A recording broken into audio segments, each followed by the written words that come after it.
And Ian, if you're going to be moderating questions, also if people ask what like the links are to different things, you can put those links in. If you want to grab Eric, so you guys can both work that, grab him too. Is that the camera that'll talk into you? Okay. Thank you.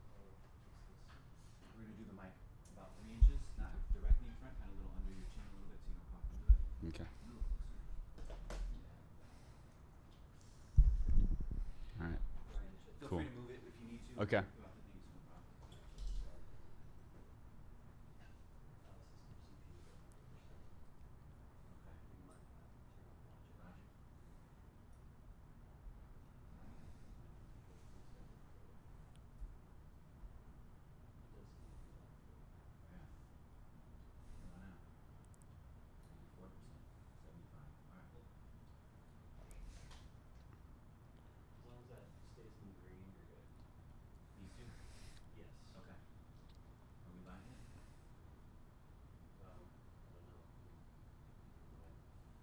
Yeah, we can go live. Are we live? We could be live. Do we have any way of knowing? Miracle Morning Community, can you hear me? Can you see me? Do you feel me? I'm trying to get the display so it doesn't shut off every 30 seconds. What's going on? All We're right. live? Oh, we're live. live. All right. Hey, it's official. All right, Miracle Morning Community, welcome. This is your friend, Hal Elrod. How are you doing? I'm here with my new friend, Aubrey Marcus. And Aubrey, how you doing today? I'm good. Nice little rolling start on this live. Yeah, live that's how we start. We start every live video with, is this working? Can you hear me? That's how every single, I'm not, I need a tech team. I don't have a tech team. That's I'm how at I know home by it's real. myself. That's how I know it's real. I'm a solopreneur at home by myself. I need you guys. Hey, give me your card after the interview. No, you can't poach No, people all already. right, fair God, enough. hell. You guys, have you seen this book, Own the Day, Own Your Life? This is become one of, if not it's my new favorite book, for sure the new favorite book, but it's becoming one of my favorite books. And I'm only 100 pages in of this 432-page Bible on how to own the day and really own your life. Aubrey, so I'll say this right to you. It's a confession to you and it's a confession to the Miracle Morning community, which is I am relatively new to you and your work. Mm-hmm. And it's weird to say that because I reached out to you over 2 years ago. Mm-hmm. And you might think, well, did you just stop listening to me? What happened? Right? So for Miracle Morning Community, here's how this happened. My good friend Matt Recor said, you listen to the Aubrey Marcus podcast. I said, no. I said, I'm aware. I know who Aubrey is, kind of, but I don't listen to it. And he just raved on it and said, you got to listen to it. And so I listened to an episode and then another, and then I Googled you, and then I went to YouTube, and then I spent like an hour or two kind of stalking you online. And just, you know how it is with some people, you just have that instant alignment. Like, wow, they see the world the way that I see the world, that they're up to something similar that I'm up to, right? There's some shared values. They're trying to make a contribution and help people. And that, I connected with you instantly. So I got my love language is gifts, the 5 love languages. Mm-hmm. So I sent Aubrey, I called our good friend John Rulin, who is like the gift specialist. I was like, hey, what's a gift that I could send this guy I've never met before? I was like, and I know I'm risking, this is kind of a weird stalkerish thing to do. I was like, but I feel connected, anyway. So I sent Aubrey this big set of knives engraved with his quotes on it. And then I think the On It logo, company logo on the steak knives. And incredible. Still use them every day. You do? Awesome. Yeah. That's awesome. Fucking awesome. That's awesome. And so again, I literally, fingers crossed, is Aubrey going to be like, what a weirdo? Or is he going to be like, that's cool, right? So Aubrey emails me like 2 days later and just says, wow, amazing gift, over the top, thank you so much. And then a month later, I got that cancer. I got cancer, and it was that was a year where I wasn't listening to podcasts unless they were about healing cancer, right? It was laser focused on, this is what I need to focus on. And then just the other day, you had the MAPS event at your house, and a couple of my buddies went to your house, and they mentioned, and I was like, Aubrey, and I searched my email. I was like, whatever happened with our email connection? And I looked, the last email that was sent was you saying, hey, cool gift, thanks. Yeah. And so I just reached out after a year and a half, and and here we are, man. So thanks for being on the show. Of course, man. This is gonna be great. Good to rap with you. So Miracle Morning, if you are not familiar with Aubrey Marcus, Aubrey is the CEO and founder of On It, which is the leading supplement company for human optimization. And I don't know if you can see the shelf back there, but they've got a lot of great stuff. I take most of it. I'm a believer because you care. That's where when you get to know somebody's values, right, then you can go, well, hey, whatever they're doing because I feel like I know who they are, or I trust who they say they are and how they show up in the world. I'm gonna buy their stuff, right? I'm gonna trust that this book has, as you said, your blood, sweat, tears, right? And I can feel that, man. I mean, it's such a great manual on doing exactly what it says that it's gonna do. So I want to start with a question. All right. And this book is about owning the day and owning your life. Before we get into that, first thing I want to ask you is, being vulnerable is something that I think most people have a lot of trouble with, right? They have a lot of fear with being vulnerable or being authentic. And to me, it's one of the most important values or qualities in a person. And I feel like you shine there. I feel like if you listen to the Aubrey Marcus podcast, you're an open book. You don't hide anything, to a fault probably, right?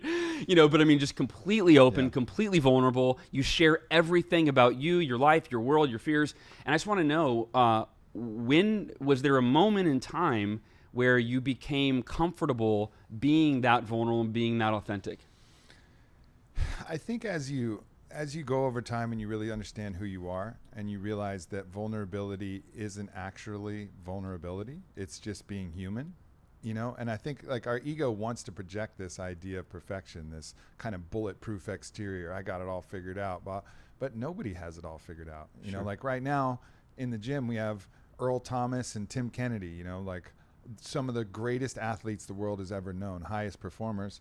They don't have it all figured out. Sure. Nobody has it all figured out. But the ego wants to project this idea of perfection, but it's not true, and so sharing what's going on is just forming that human connection, and also allowing, if my mission and my purpose really is to help lead people and, join people on this path to human optimization of not only the body, but the mind and the spirit as well, then, I got to open up everything that's going on with me, because that's another healing tool. That's something that somebody else is going through. That's something that they can identify with and say, oh man, Aubrey's super successful and he still gets depressed sometimes, and he's still anxious sometimes, and he still can't sleep, and he still, gets triggered by when someone says this or that. And if I can bring that out, it almost alchemizes it and takes my own suffering and turns it into somebody else's value, in which case then it's supporting the mission. So it creates this kind of virtuous cycle.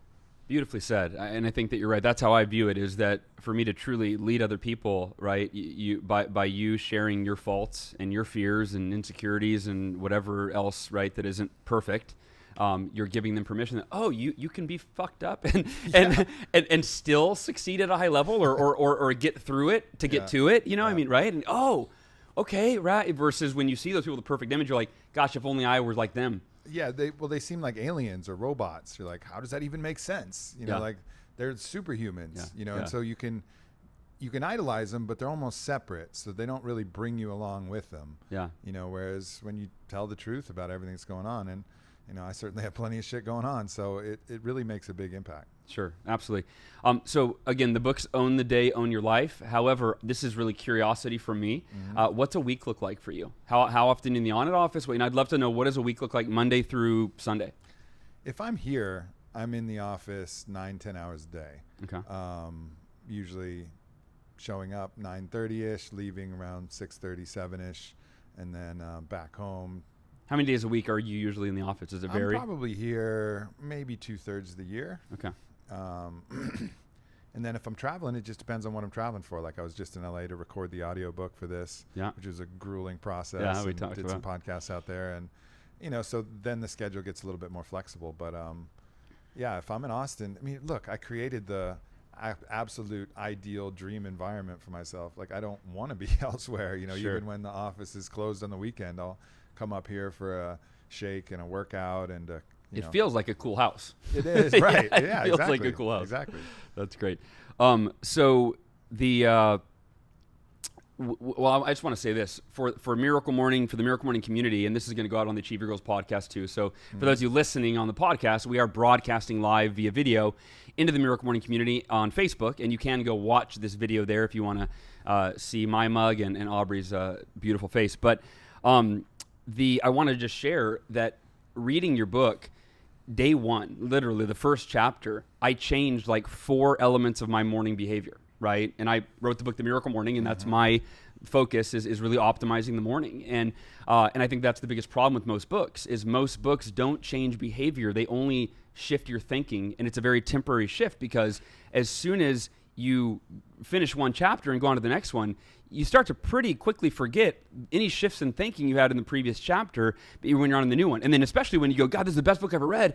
And then you're finish it and you're like, all right, badge of honor, finished one book. What's the next book? You don't even remember that book anymore, right? Your attention can only go so many places. So what I love about your book is it is like by definition, it is changing behavior every page, every chapter. And so what is, I can tell you the things that I changed, but I would love to hear you just kind of share what's your morning ritual? Yeah, I mean, what we really focused on in the book and within the first 15 minutes of waking up is 3 things: hydration, light, and movement. And really that goes back to understanding the circadian rhythm, like really getting back to who we are as a human organism, like a human primate. Like what does this body really thrive with? So hydration being first, we'll lose up to a pound of water overnight just from the water vapors that are, and then if we're in really big blankets or something, we may sweat even up to another pound. So we're dropping like a lot of weight. That's why we're lighter in the morning, because moist air goes out, less moist air comes in, and then all of a sudden we lose a lot of water. So the first thing that's really important to do is hydrate. And, like Sean Stevenson, the health coach podcaster, calls it like Sleep a smarter. Cool bath for your organs, right? Yeah. But it's not just the water that we lose electrolytes too. So the pinch of sea salt, like 12 to 16 ounces of water, some lemon for the bioflavonoids, get the gastric juices flowing. That's the first thing you're going to want to do right when you wake up is just really rehydrate. And I'll just say, Miracle Morning Community, that was the first change I made. Every morning I drank a full glass of water and then poured my second one. But there was no salt in it to replenish my electrolytes, and there was no lemon in it, right? So now every morning, like day one, while I was on vacation, I was like, do we have lemons? Yeah. Where's the sea salt? Where's the Himalayan sea salt, right? So immediately made that change. And so thank you for that. Appreciate it. Yeah, and a lot of people, they got worried about salt, but and I cover that in the book. Sure. There was really a misidentification of what salt is actually doing. Like people think, oh, salt is bad for the heart. Well, salt may be bad for the heart if you have a really bad heart condition. Yeah. Because what salt's going to do is it's going to make your blood a little thicker because you're going to store more liquid because the sodium interaction with the liquid. So you're going to actually retain a little bit more water, but really what that means is you're more hydrated.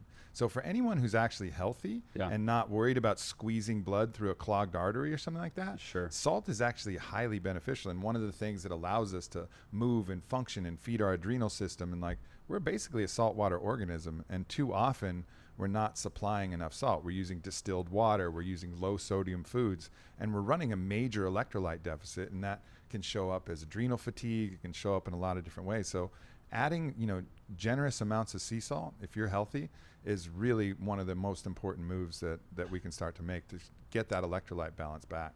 Talk about real quick the type of salt, because that's really important, right? Morton's table salt, not what you want to add to your water. No. So what's the difference in the type of sea salt? Salt typically is mined from ancient saltwater deposits, and when it's done that way, it has at minimum 15 different trace minerals, up to like 65 different trace minerals. And you can think of the trace minerals like, imagine your body as a house. The trace minerals are like all the hardware at Home Depot. It's like these different screws, these different attachments, these different things. Your body uses them in a bunch of different construction projects. So anytime your body breaks down, it'll go to the shelf with the minerals and say, all right, what kind of enzyme reaction, what kind of cofactor am I trying to create?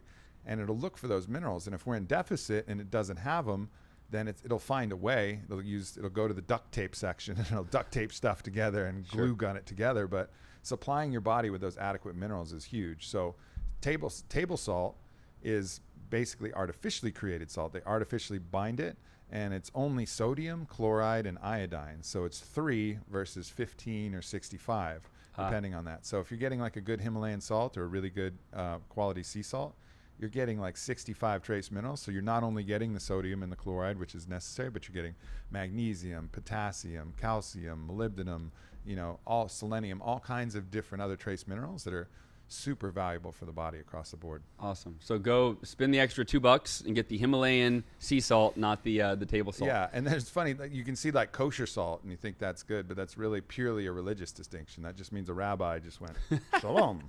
Sure, got You it. know, Doesn't, like, didn't and add blessed minerals it. necessarily. No, it didn't, he didn't put any unless minerals. it was miraculously added minerals. Yeah. Which I'm open to. I'm open to. If a rabbi's got that in his bag of tricks, like go for it. Absolutely right. If Jesus turned water into wine, the Yeah, rabbi can turn table salt into sea salt. You quote me. So all right. So that's hydration, and we got light and movement. Talk about those. So those are really key for the circadian rhythm, and that's really this kind of night and day clock that regulates so many different things in our body: our appetite, our hormones, our energy, our wakefulness, our sleepiness. And so really the body's designed to wake up with the light and go to sleep with the dark. You know, Sure. we're not nocturnal animals by nature. And so, but we live inside houses which mimic like a cave-like environment, and then we can go straight from our house to our car, which is covered, and straight from the car to the office, which is covered. So we might not actually be able to expose ourselves to the kind of light that'll really make us feel awake and alert like, you know, our primitive man would have. So getting like 10 minutes of light in one way or another, which is either like direct sunlight or really bright lights in your house, or if you have those biohacky Valky human chargers, which put the light in your inner earbuds to the photoreceptors in your ears.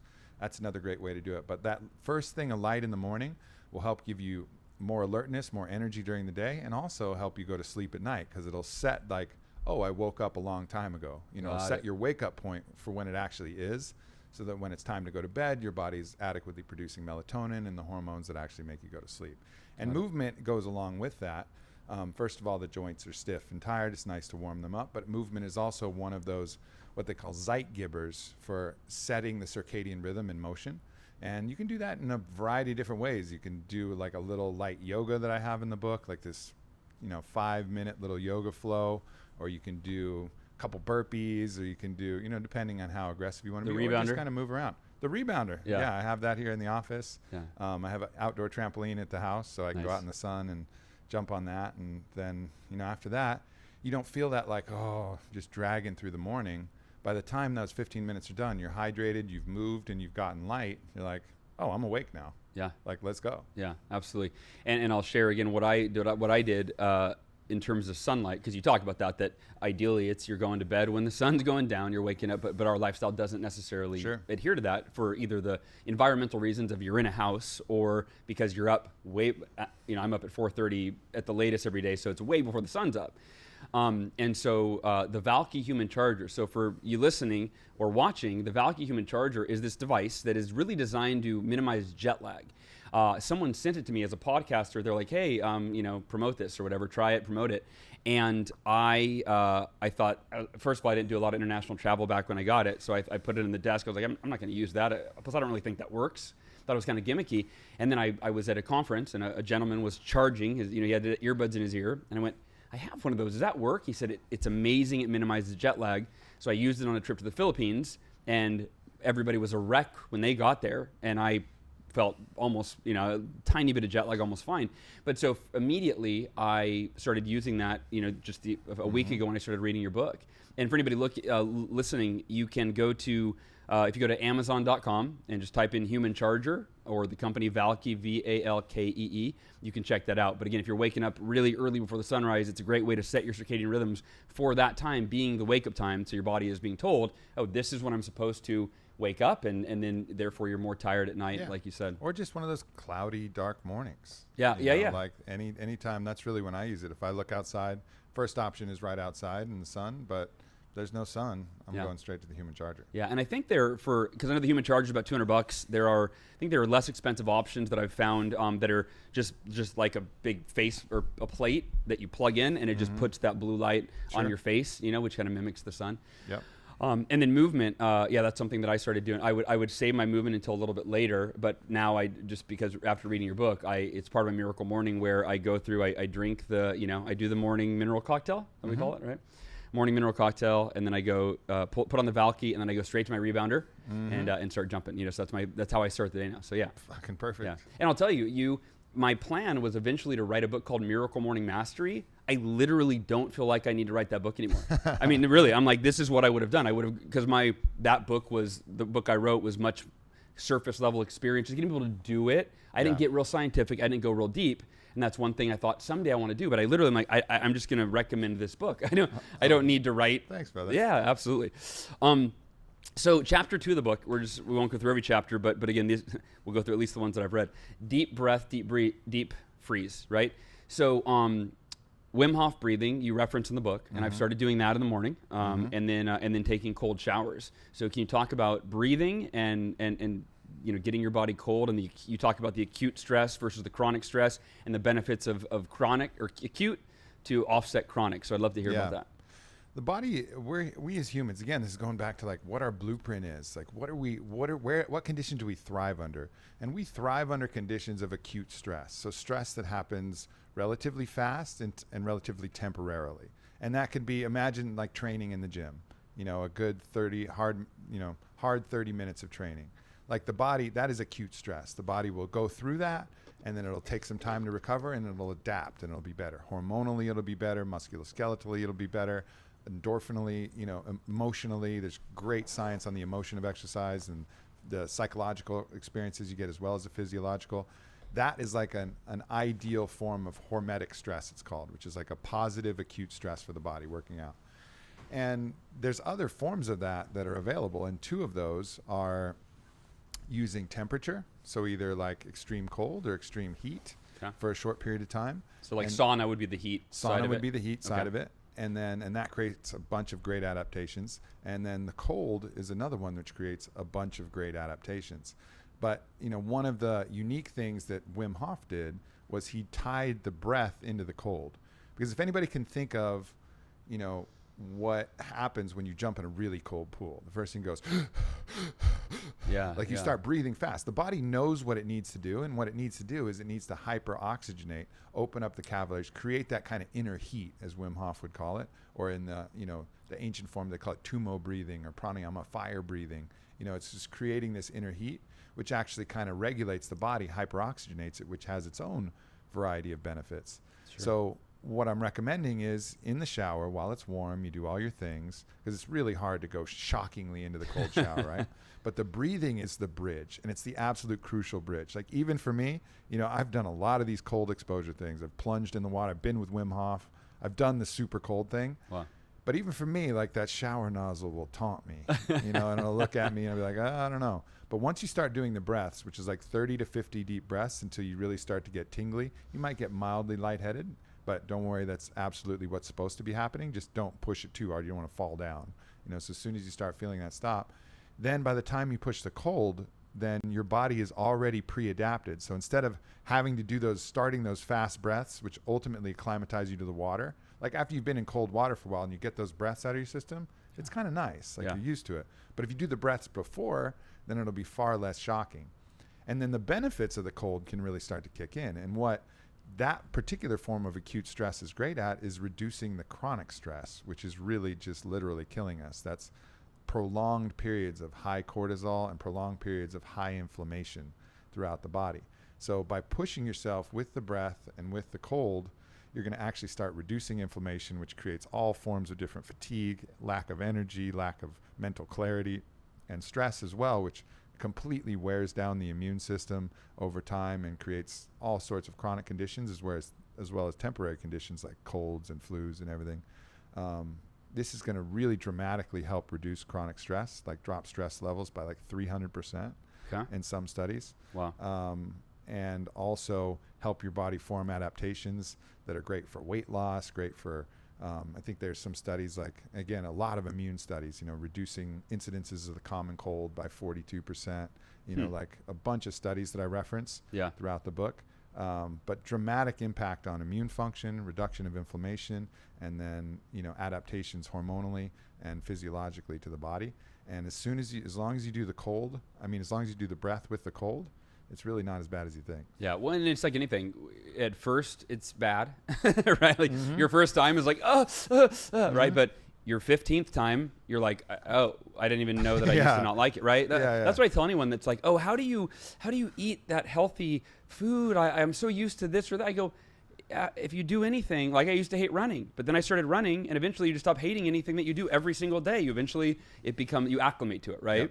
And that's what the cold shower thing, although my wife, I'm reading your book and I'm going, sweetie, hey, we're going to start doing cold showers. And she's like, so I haven't got her to do it yet, but. You got to do the breath. Even my fiance, like I was in the shower with her, it was yesterday. Yeah. I'm in the shower. We have 2 dual shower heads, pretty far apart, separated. I'm like, let's do the Wim Hof. She's like, no. And I go, look, you just got to do the breathing first, and then you won't mind. Yeah. And she's like, all right. So we just do the breathing, and by the time she's at that 35 breath mark, then it's like there's no resistance to the cold. Then she just turns it cold and gets in and has a few more breaths, like, but then normalizes. Yeah. And then, she feels great, and we go on to have a great rest of the morning. Sure. Well, just like when you, like, even whether it was as a kid or as an adult, going swimming in colder than is comfortable water, at first you're, and then you're like, okay, I'm kind of used to it now. Yeah. Right? You're used to it.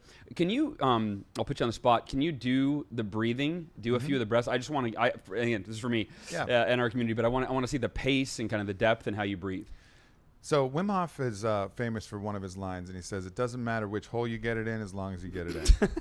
So he doesn't care if you breathe through your nose or breathe through your mouth, but one of the key things is he doesn't want you to push on the expelling of the air. So you want to breathe in and then just let your chest fall. So don't don't make a big deal out of the exhale. So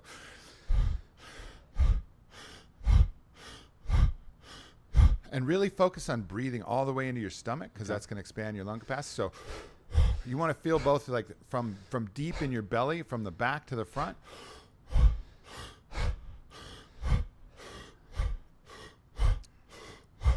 And actually, after 6 breaths, there's studies, a Japanese study that shows that your blood pressure starts to drop. So if you're anxious, if you're getting aggravated, just 6 of those breaths alone will start to change your physiology. And that's something else I recommend in the commuting section when you're driving in your car, to do those 6 breaths, because if you get anxious or aggravated in the car, just hit 6 breaths. It's physiologically going to drop your blood pressure and create a state shift. 6 breaths. Like, we're so close to these little modulations that can make a huge difference. Yeah. Like maybe you don't need that beer to relax. Maybe you just need 6 breaths. That's which is like, probably that's all it healthier takes. for you than the You better think? for your liver. But in the book I talk about the right time to drink a glass of wine. You haven't got there yet, but there's the right time to drink a glass of wine, or if you're in a cannabis legal state, the right time to indulge in that, or whatever. There's ways to do things that are going to maximize the benefit and minimize the cost too. Yeah, absolutely.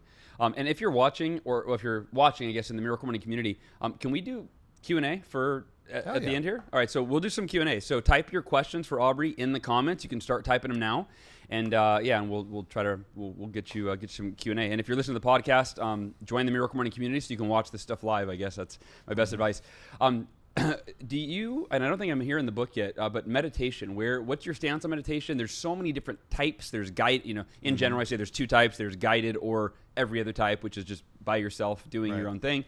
So what's your take on meditation? How do you do it? I think meditation, finding a way to get still, is one of the most essential things that we can do as humans. I mean, we create so much chaos and momentum and all of these thought patterns and cycles that until we get still, we can't ever see clearly outside of the noise. It's like we're trying to listen to a whisper of our higher self, or a whisper of opportunity of what we can do and what we could do and what our potential is, what our body is telling us.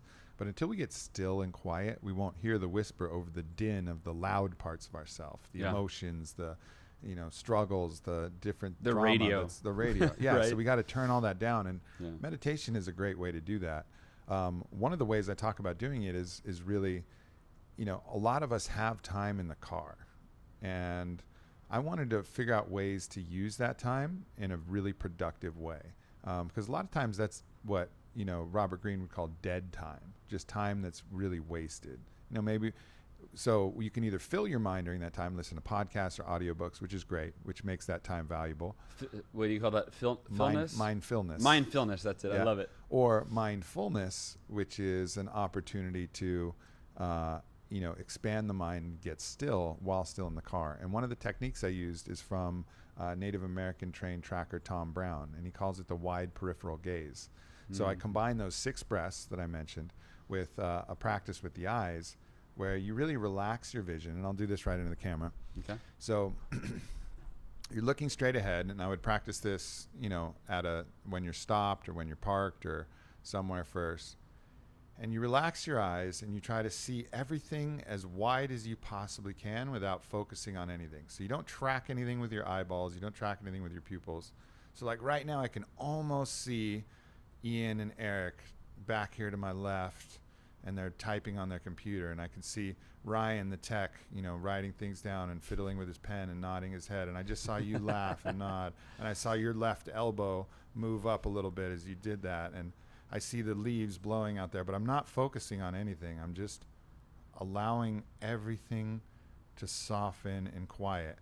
And what you're really doing here is you're overloading the amount of visual information that's coming into your mind so that you can't think about anything anymore. Like you're just getting still and just focusing everything on the maximum amount of pixels you can be aware of in your visual field. Yeah. And it's a really effective tool to get your mind still, using something that's that we all have available. So instead of like going in a flotation or sensory deprivation tank where you're shutting off all the senses, this in a way is maximizing all the senses. And it's a technique the Native Americans would use when they would go to like a forest setting. They're looking for subtle movements of animals or something like that, and they would drop into this deeply meditative state. Because if you're like looking one at a time, you'll miss the macro picture, so it's just absorbing everything at the same time, combining that with the breath. And that's what really, honestly, one of the more effective meditation techniques. And I've tried them all from, Vipassana, transcendental to open focus to guided meditations are great. Those are really good. It's right to start. You don't try to put the pressure of trying to be a meditator, on day one. But yeah, that's something that you can do in the car, and maybe not when you're driving in a busy section, but even in any defensive driving, they say focus on your peripheral vision, which is basically what you're doing to the extreme. So it almost creates this flow state that can be really, really valuable. Did you ever read Power of Now by Eckhart Tolle? I've read a lot of Eckhart's book. I never finished Power Now, but I think A New Earth is one of the best books ever written. And the first one, so I read Power of Now in 2005, I think. That was probably one of my first books into spirituality that sent me down that path. But I remember that's actually how I would, and I didn't, when I read it in your book, it didn't click for me until you just kind of walked us through it, the peripheral. Mm-hmm. But for me, that's how, so I would be in the car on the freeway. I could literally picture the first time I did it in Sacramento on the freeway. And I would try to access the now as he would, talk about it. Mm-hmm. And that's actually how I would do it, is I would just see everything in my peripheral. And that would be like, this is the now for me. Yeah. Right? This is the now. It's everything, at least visually, this is the now.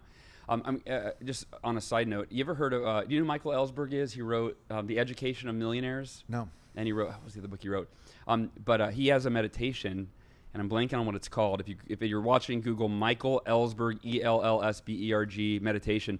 But it's interesting. It's instead of trying to clear everything out, it's he has you feel or bring in all of your senses at once. So like you meditate on what you're feeling, and simultaneously what you're seeing, simultaneously everything you're hearing, simultaneously anything you feel, right? It's a cool way to meditate. Yeah, I also have a guided meditation app for people. It's free. Oh, you do? If you want, it's just aubreymarcus.com/meditation, and it's a different technique than the open focus. It's more, breathing and visualization, and but pretty cool there. So cool. I'm feeling like 2 years ago or a year and a half ago when I might have done that, but I'm gonna go find it again. Mm-hmm. So it's Aubrey Marcus. I'm gonna have to do one with a less relaxing voice, because I put on my relaxing voice and people are falling asleep left and right. They're like, oh man, I love your meditation, but then I fell asleep. Yeah. I was like, now, is the relaxing voice and the sexy voice, are those the same or different? No, different. Different. Yeah, you got to put a little crackle in the sexy voice. You got to get a little electricity. Awesome. You don't want people falling asleep on you in bed. That's a good point. Not good. That's a good point. Yeah. Let's talk about, and this may be where we wrap up for today, but and I'll love to have you back on. Once I read the second half of the book, I'm going to bring you back on for the second half. Love to talk. Yeah. But so you talk a lot about diet, and that's one of the topics that I am most passionate about. In fact, I read the book, China Study 15 years ago or something. And at that time, I had been head on by a drunk driver. So I was like, I'm going to change, my impact on the world is speaking to students not to drink and drive. So that's what I was doing in high schools and in colleges. And then I read China Study, and I realized that, wait, like 130,000 people a year get in car accidents, of all car accidents, not just drinking and driving, but 700 and something thousand die of heart disease, and like 680,000 die of cancer, which are essentially diet-related diseases. And in that moment, I went, wait a minute, I'm using my voice to impact a really small segment of people, right? And I was just questioning, maybe I should be like going in, and whether it's in high schools, but talking about diet and really educating people. And what I love, when I was reading that chapter of your book, I literally was, I told people, whoever was in the room that I was in, on vacation, I said, every American, every person in America, let alone the world, but needs to read this book, this chapter at the very least, because you break through all these myths that we've been bought into by the media, who's trying to sell us their food and all this crap. So I'd love for you to talk about your take on diet. Maybe start with like how important it is and why it's important in terms of not just being free from disease, but having energy, optimizing your health and your energy, your focus, all of those things. So I would just love your take on diet, and then a few implementable tips for our audience on some shifts they can make quickly. Yeah, energy is like, we're energetic beings. We require fuel, and that fuel allows us to do absolutely everything. And the input that we take in is like the gasoline for the car. But a lot of times we're taking in the wrong, really shitty type of gasoline that ultimately creates different buildups and creates different adaptations that are disadvantageous. So what's the absolute best fuel source for a human being? And that's what I really wanted to look at. And I can tell you, it's not a bunch of fucking sugar. Like that is not the fuel source that this human organism thrives on. Now, and when you say sugar, by the way, right, that's bleached flour, that's white bread, that's pastries, that's donuts, that's what I loved your whole take on what we call breakfast food, right? Yeah, right. I used to eat Pop-Tarts, and I go through that, and I'm like, all right, let's look at the Pop-Tart. Well, you got frosting on the top, all sugar, and then you have some refined white carbohydrate starchy bread thing, which is basically immediately drops into sugar. You know, those bonds that make it starch. It's basically sugar bonded together so it doesn't be crystalline, like the way that the carbohydrates actually metabolize and break down in the body, it goes to simple carbohydrate, which is sugar, basically almost instantly. And then in the middle, you have another form of frosting or jelly or whatever. I like the cinnamon ones, so whatever that cinnamon paste was. Sure. And like it was basically a triple sugar stack. Yeah. And so you feel like we're buzzed for like 15 minutes, but then as that blood sugar rises, then your body's going to dump a bunch of insulin to try and scuttle that into the cells and into the liver and into your muscles, and to use as a type of fuel source. But it's way more sugar fuel and carbohydrate fuel than we possibly need. So the excess, it starts converting into fat, and also creating inflammation, and also creating all different forms of disease conditions that ultimately are deleterious to your health. Yeah. So because once the body stores all of it's called glycogen. It takes that blood sugar and stores it as glycogen. Once that glycogen battery is full, everything else that it stores is going to have to convert to fat. So it's the sugar that's making us fat. Like, this is no mystery, everybody. Like, everybody's been, it's this, calories in, calories out. No, it's sugar. Yeah. It's sugar. And you talk about that sugar's hidden in all sorts, because it's called different things, right? All kinds of things. Yeah. So anyways, not only is it scuttling way more sugar into the body than we can possibly use, which is creating, excess fat stores. The other problem is when you have a big rush of sugar, when it comes fast, the body doesn't know how much more is coming, so it overcompensates with insulin, because really high blood sugar is toxic to all the cells. So it overcompensates and dumps so much, like, I don't know what this monkey's doing, but he's found himself some sugar. We got to regulate this. I don't know if it's one Pop-Tart or two. Yeah, exactly. So it'll dump a bunch of insulin, and it'll overcorrect. It always overcorrects, because that's the safest thing the body can do. And so it overcorrects, and then at that point, you get the blood sugar drop. And that's where you're cranky, irritable, exhausted, like you're tired, which makes you then, again, want to reach for more sugar and ping pong this thing back up. So you're going in this metabolic ping pong where you're up for a second and then down, and then up for a second and then down. And you find these people who feel like they have to eat some form of snack at all different points. That's because they're trying to level out the ping pong. Sugar, of the blood sugar, but nonetheless, everything they're storing, because their glycogen is full, it's just getting fatter and fatter and fatter. Yeah. So they're trying to regulate their blood sugar by continually eating, but what they're doing is they're just jacking their body into high states of inflammation and weight gain and all kinds of things. Now, what's the opposite of that?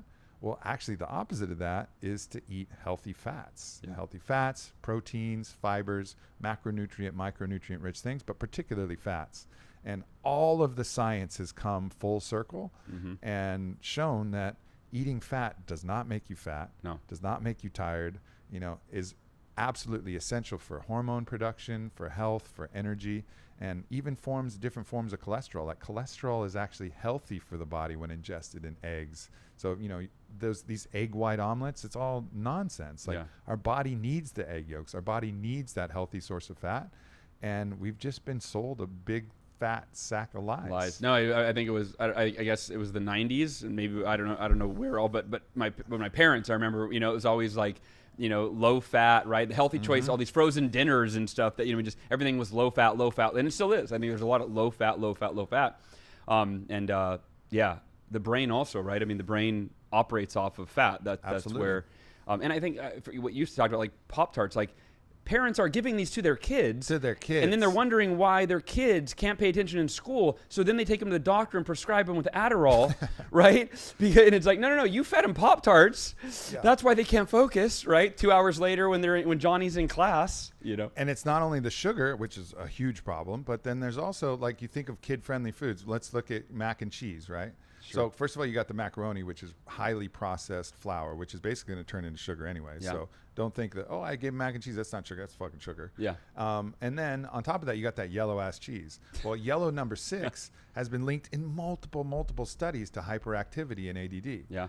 And that's the food coloring that's in there, along with sodium benzoate, which is another preservative. So you're basically giving them a sugar coated with chemicals that cause hyperactivity. Like, okay. Yeah. What do you think? You think your kid's broken? Your kid's not broken. No. Your kid's great. He's not getting the right fuel. Yeah. And like, okay, maybe in a rare case there are some conditions that are but a lot of times, man, we just discredit how awesome a human being is and the ability for a human to thrive if given the right tools and the right pressures and the right stresses and removing the other stresses and the right fuel. We're fucking miraculous beings. Agreed. I agree with that. And I like the way you structured the book too is starts out with getting owned, right? So you really talk about like, here's the problem, here are the problems in this area that you're covering in the book. And then it's, okay, here's how you own it, right? Okay, here's how to flip the script. And then here's the prescription, right? And then you break it down and then you have the tips. And I mean, I love you covered it. Like this really is just such a manual for living. And that's the essence of the whole thing, right? Is that if you own the day, like your life is made up of days, right? Period. And if you learn how to own each day and optimize yourself to maximize each day, right? Then your life's freaking amazing. Yeah. You're healthy, you're happy, you're wealthy, you're right. You have more friends that you know what to do with because you're a great person because you take care of yourself, throughout the day, and then you can give the best of yourself to other people. And that's why I love this book. Is such a, there's a lot of books that I read and I'm like, oh, it's a great book if you want to blank, right? It's a great book if you want to improve your SEO, or if you want to, if you want to write a book, or right. This is a great book if you are a human being. If you want a human. If you want to. If you're looking to human, then that's it. If you want to be there's going to be something helpful in there. And like you said, I mean, there's over 300. There's 397 references. Over 300 are academic or clinical references. Really went back to the science, and honestly, there were certain things where I really believed something and I looked to the science and I poured through and I couldn't find adequate support. And I was like, well, I got to have an open mind about this. Maybe this worked for me, but it wasn't fully supported. So I, some stuff hit the cutting room floor. Yeah. But I really have tried and tested not only with myself, but with everybody I've worked with here at On It and all, and this is some really valuable stuff. And I did my best to try and curate a little bit of everything so that people get a full picture of what a really truly optimized day looks like. Beautiful. Well, Miracle Morning community, obviously you all practice the Miracle Morning, so you know how to start your day right. And Aubrey, not only, he first of all enhances your Miracle Morning as he's done for mine, but he tells you, okay, well, great, you got the morning down. Here's how you take care of the entire day. And if you loved the Miracle Morning, and if you love the Miracle Morning and practicing it, well, then this book, Own the Day, Own Your Life, Optimized Practices for Waking, Working, Learning, Eating, Training, Playing, Sleeping, and Sex by Mr. Aubrey Marcus. This is you're going to love this just as much. It's going to help you make sure that the Miracle Morning isn't the only part of your day that's rocking, but that every part of your day is really optimized. So we're going to open up for Q&A. Yeah. Right? Do we have some questions? And if people want to check it out, it's just at ownthedaybook.com. Oh, that's a good. Yeah, where to get the ownthedaybook.com, and it's also on Audible too. And I read it, and it was I gave some more of my life and like my soul to reading the book. So if you like audiobooks, that's another good option too. Yeah, we were going to schedule this last week, and he goes, "I'm going to LA to record my audiobook," and I was like, "Oh, good luck." Well, it's actually probably a better experience to read it as it is because it has recipes and movement, and we did like comic books sketches in here of like. Some of them are actually me. Let's see if I can find me. Yeah, I will say this is a book that if you listen to it on audiobook, you're going to buy the book anyway. Yeah, you're going to miss some of the different sketches. Did you say that to you? There's me in one of these sections. So let me find me. I did a comic book version myself. Oh, I didn't see that. I'm not there. Let me see. Here I am. Nice. You got the tats on there and everything? Yeah. Nice. So, yeah, I mean, because some of the movements and, we have some body weight movements and then some basic kettlebell movements and talk about different ways to train. So it's a good experience. Before we open it for Q&A, is there anything else that obviously, again, I'm only halfway through the book or a third of the way through? No, I really wanted to make this. There's a section there called Now Do It. And I think that's one of the most important sections too. And that's just addressing the objections that we have. It's hard to do something different. It's hard, nobody's going to live every day like this, but this really addresses like, what are the key motivating factors? Like, what are the points of resistance? Like, how do you overcome that? What's a mental image that you can use? What's a practice that you can use? What are the biggest obstacles? So, and I'm not a perfect guy. I'm just figuring out how to do the best stuff I can every day and really going back to that. And I tried to keep this book like that. Like, I'm not preaching at you from a pedestal. I'm like, no, look, here's our struggles. Yeah. Here's our things that we're going through. So, here's how we can all get through this together. And I think that's, I don't know, that's something unique that you don't always see in other books. And I think kind of hopefully comes through in this one. Yeah. Well, and the do it now part, to me, that's you coaching someone through the psychology of implementing what you're talking about, right? Yep. Because making changes are hard. It's painful. It's hard. It's difficult. Or at least it's what we tell ourselves. Yeah, like I said, I wrote the chapter and I still look at that cold water nozzle and I'm like, ooh, yeah, I think I gotta go. I got some time, but so how do I even coach myself through that? Sure. And make sure that I actually get it done? Because every time I do, at the backside of that, like no one's ever finished a workout and been like, oh man, really regret hitting the gym today. Yeah.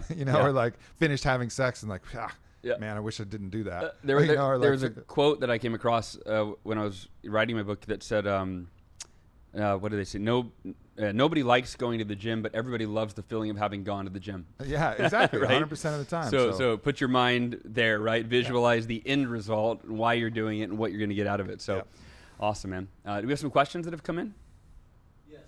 Relating to the 6-breath method, how many times should we do the breath work every day? Is it better in the morning or before you go to bed?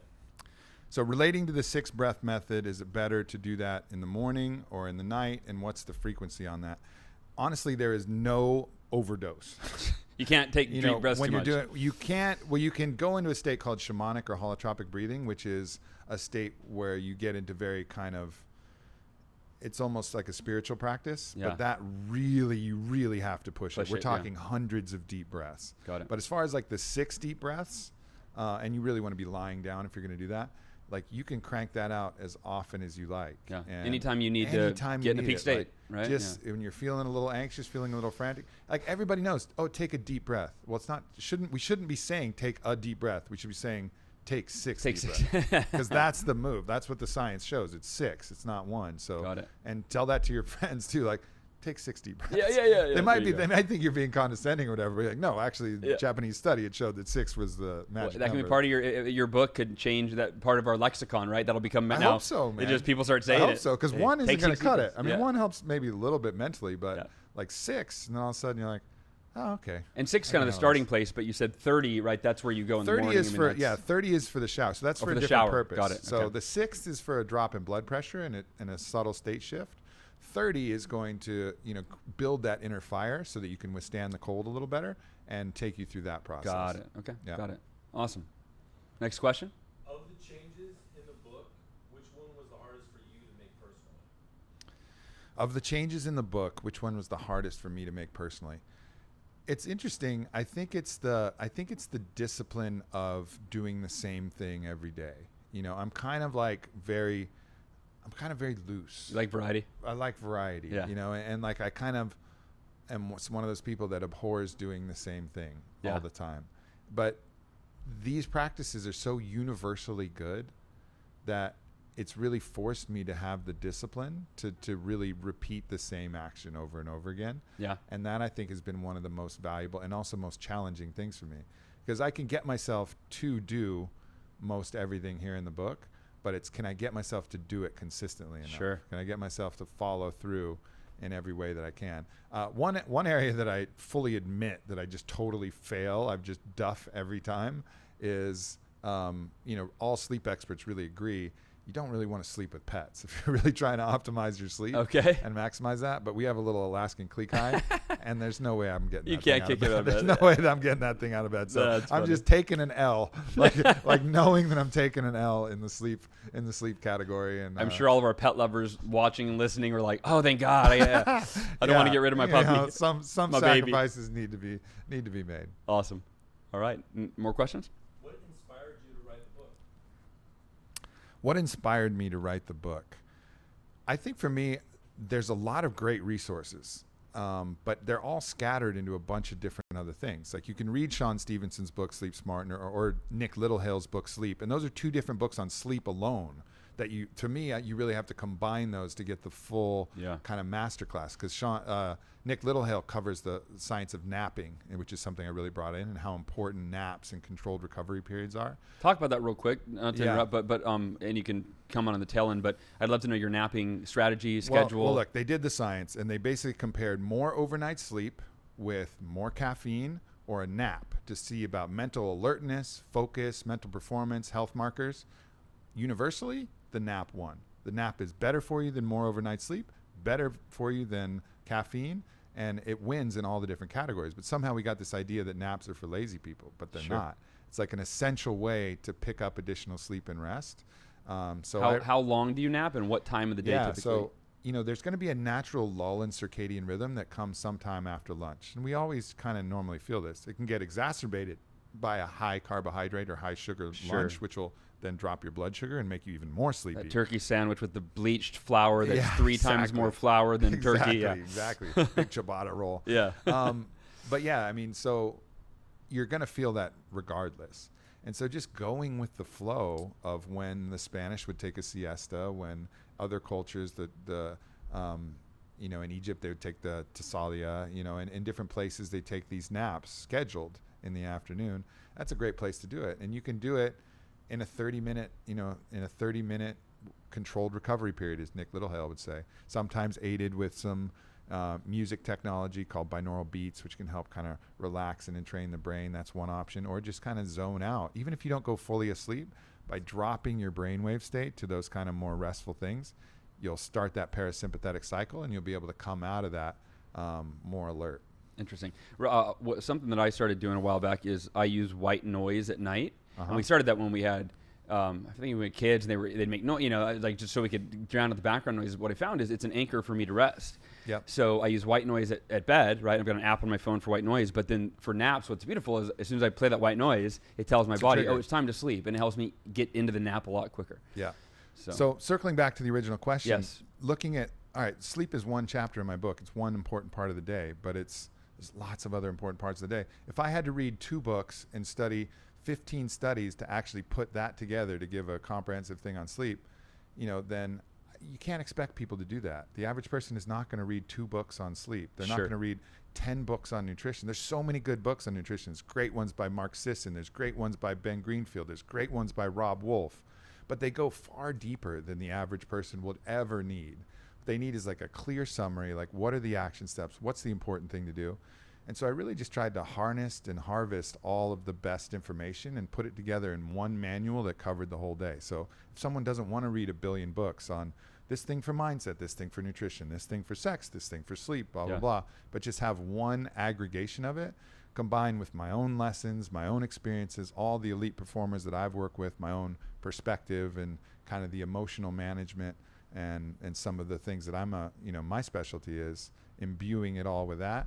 and hopefully making it an entertaining process. Like that was one of the key contributions I felt like I could make to the world, is just to put all this together in one place, cover those bases. And then from there, I have a couple other books in mind that'll tackle issues surrounding love and issues surrounding community and different things. And I'll surely be doing the same kind of idea, taking the best information that exists and then my own personal experiences and experiments and kind of putting those all together. Awesome. And if you don't listen to the Aubrey Marcus podcast, highly, highly, highly recommend it. And one thing that with this book that you did really well is just your writing style. In fact, when I was in Utah, which is where we're on this vacation with a few families and we're reading it, everybody was picking it up because I left it on the coffee table on purpose for everyone to see it. Mm-hmm. And my buddy John Vroman, who is the founder of the Front Row Foundation, he wrote a book called The Front Row Factor. He was reading it and I said, "What do you think?" He goes, "I love it." And he goes, "I love his writing style." He said, "I wish I could write like this." Mm-hmm. He said, "I feel like I talk like this, but I can't translate it into my writing." So I wanted to mention that the writing style it's very easy to read and enjoyable to read, and you drop in humor, kind of unexpectedly, and the occasional F-bomb that keeps you on your toes, right? I mean, it's authentically Aubrey. I knew, I tried to keep it as close to my actual voice as possible, Sure. And not try to project anything, not try to like Be this cool. is just not exactly. This is just me. Yeah. And I wanted to keep it that way. Awesome. We have time for another question? Yeah. What are some tips for managing time at work to be more productive? What are some tips for managing time at work to be more productive? So there's a lot of good books on like email batching strategies and things like that. And I really didn't want to cover that because I think the most important thing at work is you have to know why you're at work. Like you really have to know like what your mission is. Because like if you really know that, you'll be fucking fired up. That'll be that internal fire and that internal fuel, and you'll forge the solutions and things necessary. Like when you're passionate about something and you love what you're working for, I mean, you can produce an incredible amount of work, And I think it doesn't feel like work, right? It doesn't even feel like work. And I tell the story in the book about when I was working. I had a marketing company. I worked in-house for another client, and I was totally miserable. And there was a big turning point for me where I realized, like, all right, instead of just being miserable and counting the hours till I can go home, I really want to focus on how can I use this experience to set me up for the next experience. And so I became very clear, like, I'm going to start my own brand, and I'm not going to be working for anybody else, and I'm going to build something that's going to be amazing. What do I need? I need more time because I got to figure out what that thing's going to look like. I got to figure out how to do it, and I need to save money. And so my job then afforded me time, and I started saving money. What were you doing at the time, if you don't mind sharing? I was just doing online marketing, a variety of different clients. And so I went, and that subtle shift to being like, oh, no, I'm not here working for that client. I'm here working, while I'm doing good work for them. Sure. I'm here working for my future. Yeah. And my future requires time, and it requires the money that this thing is going to provide me.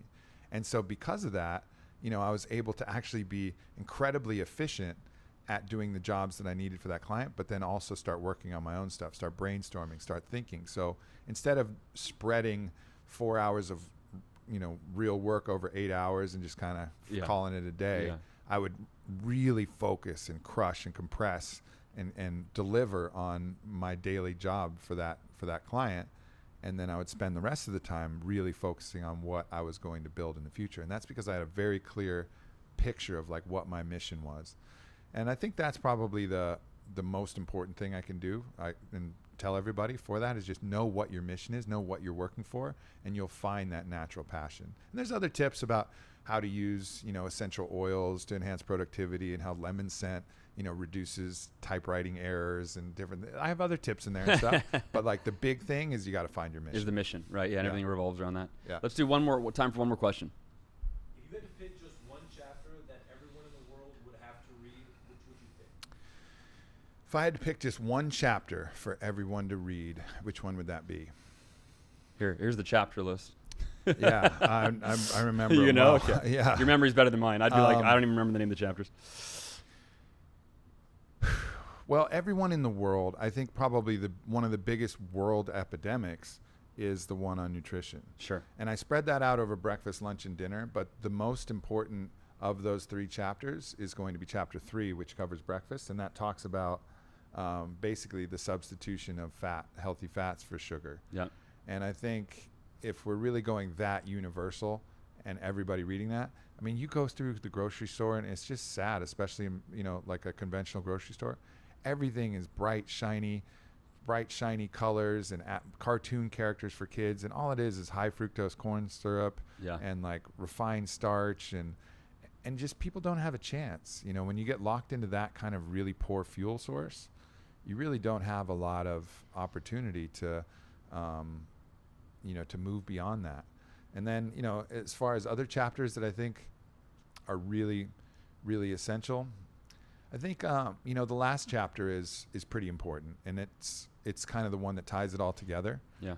Chapter 16, I think that's the guy who's asking the questions over there. He told me that was his favorite chapter. And that's purely me. It's from my own wisdom in life, and it really talks about forgiveness. And because for anybody to make any meaningful change, like most of us actually, if we did all the things that we know we should, we would be a superhero already. Sure. Like we have a lot of the information. It's just the action for that. And what I've really found in myself and working with people is one of the things preventing people from making these big changes is they haven't fully forgiven themselves. They haven't, come to that state where they feel like they deserve to change. Mm-hmm. They're still kind of punishing themselves for past choices they made or past things or past belief systems. So taking them through some practices that I borrowed from some Hawaiian kahunas, which is a Hawaiian spiritual system, taking them through some practices of radical forgiveness and then the positive self-talk and the mantras and the ethos building. I think that's really, really valuable to actually get people to start making the changes that they know they already should. So chapter 3 on food and chapter 16 on nutrition and how to build a positive relationship with the self. That's a beautiful way to wrap up today, man. And I can't wait to get to that. I think I'm going to skip ahead and read the chapter on forgiveness now. But for me, like I said, chapter 3 on nutrition was the one that as I'm reading, I'm going, everyone in the world needs to read this, because just the way, again, your writing style is getting into someone's psychology of like, hey, here's how you're living now and why you've been living this way. And in some ways it's not your fault, it's the media's fault or whatever. Right. And you've been lied to, et cetera, et cetera. And then you just really hold people's hand, right? Hey, come on. Right. And it's like, you just take them through this journey to having extraordinary days every day of their life. So appreciate you, man. Thanks for being on the podcast. Thanks, Al. And thanks everybody for dropping in. And I'll try and jump online and answer some more questions too for you guys. Cool. And the book, everybody, is Own the Day, Own Your Life. Optimize practices for waking, working, learning, eating, training, playing, sleeping, and sex. All important things for us to optimize. And ownthedaybook.com. Yeah. Best place to get it. And pre-orders are super huge for any author who's going the conventional publishing route. Helps tell the bookstores which books to order, and it's huge. So, and it's like Christmas when it arrives because you've already got a pre-order. It'll just pipe right into your Kindle or show up at your door. So just deeply appreciate anybody who's interested, and thanks for listening. Yeah, and that's what I would say is, I don't know, the way that I'm big on reciprocity, right? If I get value from somebody on a podcast, I'll go buy their book, even if I don't feel like I need it. Like, I'll buy it for somebody else. Like, just like, hey, you gave me your time, you gave me a lot of value. This course, this is a book that I really feel everybody needs to read. In fact, I texted my business partner. I said, hey, do we have it in the budget to buy these for everybody at our 400-person event this year? He's like, let's talk about it. I'm like, all right. But I mean, I'm a huge believer. Own the day, own your life. Aubrey Marcus, everybody get the book at ownthedaybook.com. Miracle Morning Community, I love you. Achieve Your Goals podcast listeners, I love you. Appreciate you. Thanks for tuning in, and we'll catch you next week. Take care, everybody. We done streaming? Or is this just the awkward? This is the awkward. Hey, where you're looking at the camera on? Hey, so